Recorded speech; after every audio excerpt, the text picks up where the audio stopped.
পতন জুলাই গণঅভ্যুত্থান দিবস উপলক্ষে শোভাযাত্রা শেষে ঢাকা বিশ্ববিদ্যালয়ে সমাবেশ করছে ছাত্র শিবির। সেখানে আছেন সহকর্মী মিয়া আমিরুল, তার সাথে যোগ দিচ্ছে। আমিরুল, সমাবেশে অংশ নিয়ে নেতাকর্মীরা কি বলছেন জানাবেন আমাদেরকে।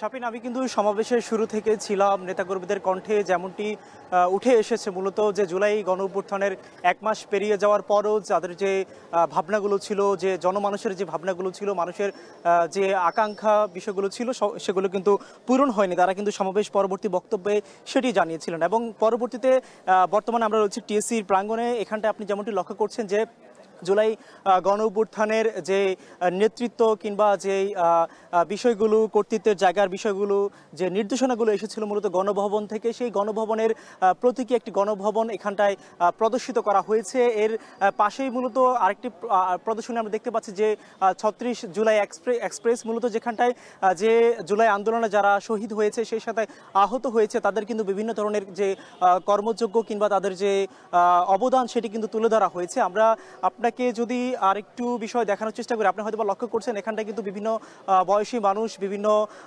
ধর্ম বর্ণ নির্বিশেষে সকলেই কিন্তু এখানটায় প্রদর্শনী যেগুলো রয়েছে সেগুলো দেখছেন। এবং কিছু আগেই কিন্তু মূলত সমাবেশ শেষ হয়ে বর্তমানে টিএসসিতে ছাত্র শিবিরের কর্মসূচি চলছে।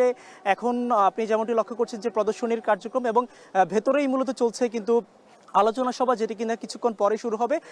আর এই যে প্রদর্শনী, সেই প্রদর্শনীর মধ্য দিয়ে যে এখানটায় মূলত গণভবনের প্রতীকী গণভবনের ভিতরে আমরা যে বিষয়টি লক্ষ্য করেছি যে ফ্যাসিবাদী আমলের কিংবা ফ্যাসিবাদী কাঠামোর যে বর্ণনা কিংবা যেই বিষয়গুলো, যে নির্দেশনাগুলো মূলত গণভবন থেকে এসেছিল, সেই গণভবনের বিষয়গুলো কিন্তু সেখানটায় প্রদর্শিত করা হয়েছে। এবং আরেকটু যদি আমরা একটি পথ ধরে এগিয়ে আপনাকে দেখানোর চেষ্টা করি, এখানটা আপনি লক্ষ্য করছেন যে মূলত যে ফ্যাসিবাদী আমলের বলা হয়ে থাকে যে মূলত বিডিআর হত্যা, সেই হত্যা দিয়েই কিন্তু মূলত এখানটায় তারা একটি সারিবদ্ধভাবে বেশ কিছু দেয়ালিকা তারা কিন্তু এখানটায় প্রদর্শনী করেছেন।